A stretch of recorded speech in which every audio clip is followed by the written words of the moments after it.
যোগ্য মানুষ কখনো অন্যের সমালোচনা করে না, যোগ্যতাহীন মানুষগুলোই অন্যের সমালোচনা করে। যত বড়ই শিক্ষিত হয়ে থাকুক না কেন, মানুষের সাথে সুন্দরভাবে চলতে না পারলে এই শিক্ষার কোনো দাম নেই।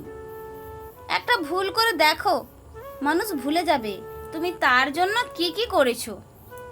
অথচ রাগের মাথায় মায়ের মন ভেঙেছে বহুবার। কই, মা তো আমাকে কখনো ছেড়ে যায়নি। একটা অচেনা মানুষের সাথে কথা বলতে বলতে একসময় সেই চেনা হয়ে যায়, কিন্তু কষ্টটা তখনই বোঝা যায় যখন একটা সময় নিয়ে ধীরে ধীরে যেন মানুষটা এক নিমেষেই অচেনা হয়ে যায়। সবচেয়ে বেশি বিশ্বাস করা মানুষটা বিশ্বাস ভেঙে দিলে সত্যি নিজেকে খুব অসহায় মনে হয়।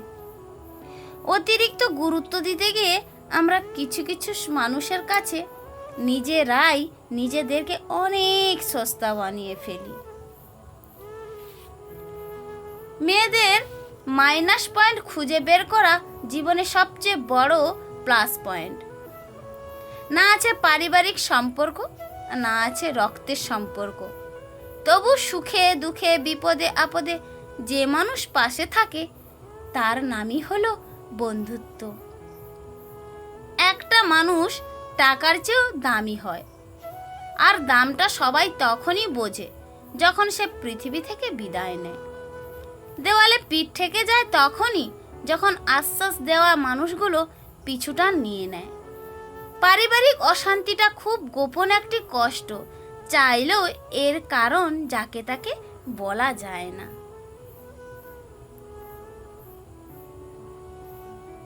তো চলো, শুভ সকাল আমার সকল প্রিয় পরিবার এবং প্রিয় বন্ধু বান্ধব। তোমাদের সকলকে জানাই আমার এই নতুন একটি ব্লগে স্বাগত এবং অনেক অনেক ভালোবাসা। বন্ধুরা, তোমরা যে যেখান থেকেই আমার ভিডিওটা দেখছো, আশা করি খুব ভালো আছো। আর ছোটদের ভালোবাসা, বড়দের আশীর্বাদ নিয়ে আমি আমার আজকের একটা নতুন ভিডিও শুরু করলাম। আর বন্ধুরা, তোমরা যে যেখান থেকেই আমার ভিডিওটা দেখছো, তোমাদের কাছে একটাই অনুরোধ, ভিডিওটা একটু স্কিপ না করে আমার পুরো ভিডিওটা দেখো। তো চলো বন্ধুরা, সকাল সকাল দেখতে পেলে আমি কিন্তু কাজ পাটগুলো সেরে নিয়েছি। বিশেষ করে তোমাদেরকে দেখানো হলো না, প্রত্যেক দিন একই একই কাজ আর দেখাতে ভালো লাগে না। এই যে আজকে জামা কাপড় দিয়ে শুরু করেছি, না তার আগে কিন্তু বিছান কাতরাগুলো ঝেড়ে নিয়েছিলাম। এই দেখো, কয়েকদিন বৃষ্টিতে না অনেক জামা কাপড় জমা হয়ে গিয়েছিল। আমি আজকে না প্রায় 2 গামলা সব কিছু মানে সাবান দিলাম। তারপরে না চান টান করে একেবারে পুজো টুজো করে একটু চা রুটি খেয়ে নিলাম। আর আজকে না আমার একটা প্রোগ্রাম আছে, অ্যাওয়ারনেস প্রোগ্রাম, যে স্কুলগুলোতে গিয়ে অ্যাওয়ারনেস করা, বাচ্চাদের নিয়ে একটু ডেঙ্গুর সচেতন করা। আর যা তার উপরে আবার দেখো বাড়িতে পূর্ণিমা পুজো। কি চাপ বলো তো, কিন্তু কিছুই করার নেই, সব চাপ বোঝায় নিতে হয়। আর এইদিকে সংসারের চাপ, সেই দিকে আবার অফিসের চাপ, এই সব সারতে না যেন মাথাটাকে ঠান্ডা রাখতে হয়। এই যে দেখো বন্ধুরা, আমি কিন্তু রান্না বান্না করতে চলে এসেছি। এই যে রান্নাঘরে চলে এসেছি। এইদিকে আমার ডাল হচ্ছে আর সবজি হয়ে গেছে একটা, আর হচ্ছে কাঁচকলা ভাজা। রান্না বান্না করে আমি কি করলাম, আবার চান টান করে চলে এসেছি এই যে পূর্ণিমা পুজোর জোগাড়টা করে নিতে। এদিকে দেখো আমি ফলগুলো সাজিয়ে নিচ্ছি, কারণ পূর্ণিমা পুজোর জোগাড়টা করে ফেলতে হবে তাড়াতাড়ি করে। এখন বন্ধুরা দেখো, আমি কিন্তু বাড়ির কাজ সব সেরে একটু খাওয়া দাওয়া করে বেরিয়ে পড়েছি এই যে স্কুলের অ্যাওয়ারনেস প্রোগ্রামটা নিয়ে। আর এইটা না আমাদের সন্নাপেতা হাই স্কুল। এই প্রোগ্রামটা আমি তোমাদের সামনে দেখাতে পারলাম না, কারণ ওই ভিডিওটা কিভাবে কি হয়ে গিয়েছিল বুঝতে পারছিলাম না। শুধু জাস্ট তোমরা একটু এই স্কুলের একটু ভিডিওটা দেখে নাও। তারপরে দেখো বন্ধুরা, আমি আবার একটা স্কুলে চলে এসেছিলাম। আমি একা না, আমার সব কলিগরাও আছে, আর সঙ্গে দেখো এই যে বাচ্চারাও দেখো খুব সুন্দর আমার কথাগুলো শুনছে। তো চলো তোমরা একটু শুনে নাও। ডেঙ্গু জ্বর কেন হয়? কি মশা কামড়ালে? ডেঙ্গু। ডেঙ্গু মশা। ডেঙ্গু মশার আরেকটা নাম আছে, সেই নামটা তোমরা জানো? আচ্ছা, এডিস। ডেঙ্গু মশার আরেকটা নাম হচ্ছে এডিস মশা, ওর নাম হচ্ছে এডিস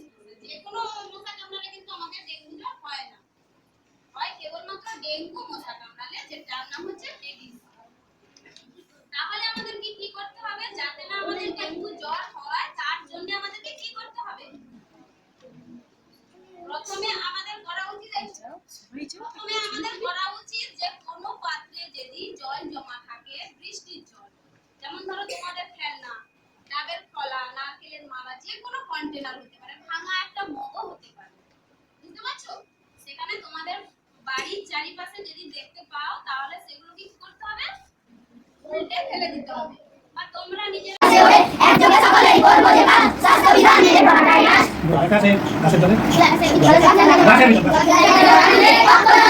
ভুল করো কাজ জল মেরে তুলে না, ভালো করে তেল মেখে কলে চলে স্নান করো, করো তো আবার করো জানি শুধু পান করো। মাঠে ঘাটে অনেক নজর দেওয়া যেতে হয়, শৌচের পর সাবান দিয়ে হাত ধুয়ে নিতে হয়। তো দেখো বন্ধুরা, আমি কিন্তু সব কিছু কাজ পাট সেরে মানে বাইরের কাজ চলে এসেছি। তো এখন দেখো বাড়ির মধ্যে এই যে জামা কাপড়গুলো কেচেছিলাম, দেখো তোমাদের দাদাভাই খুব সুন্দর করে এই যে পাট করে রেখে দিয়েছে গো। আমি ছিলাম না দেখে আমার কষ্টটা বুঝে পাট করে রেখে দিয়েছে। তো চলো তোমাদের সুন্দর সুন্দর কমেন্টের উত্তরগুলো আমি এই মুহূর্তে দিয়ে দিই। এই যে সুনিতা হালদার দিদিভাই বলেছো যে আমার ক্যামেরাম্যান কে? না গো, ক্যামেরাম্যান কেউ না, আমি একাই সব কিছু মেনটেন করি। তাতে আমার ভিডিও মাধ্যমে তুমি আমার উত্তরটা পেয়েও যাবে।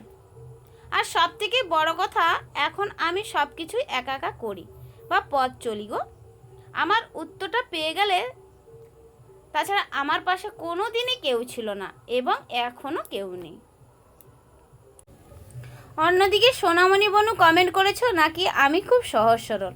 আমি জানি না গো আমি কেমন, তো তোমার প্রতি আমার অনেক অনেক ভালোবাসা থাকলো। এদিকে দেখো আমি রান্না বান্নাটা করে নিচ্ছি। তো বন্ধুরা, তোমরা তো আমার এই যে অ্যাওয়ারনেস প্রোগ্রামটা দেখেইছো। আমি যে স্কুলে গিয়েছিলাম, আমি একা না, আমার কলিগরাও ছিল, আমার ফ্রেন্ডরাও ছিল, আর সঙ্গে ছিল স্কুলের স্যার ম্যাডামরাও, এবং সঙ্গে ছিল আমার বাচ্চারাও। তো কেমন লেগেছে একবার কমেন্ট বক্সে তোমরা কমেন্ট করে জানিও। আর ভিডিওটা আমি আর আজকে আর বড় করতে চাই না, এখন আমি এন্ড করতে চলে এসেছি। আর তারপরে এডিটিংটা করে আমি আমার আজকের ভিডিওটা এখানেই সমাপ্ত রেখে দেবো। তো চলো বন্ধুরা, তোমরা যে যেখান থেকে আমার ভিডিওটা দেখছো খুব ভালো থেকো, এবং ফিরে আসছি পরবর্তী আবার নতুন একটা ভিডিও নিয়ে। তো চলো, সুস্থ থেকো, ভালো থেকো, টাটা, বাই বাই।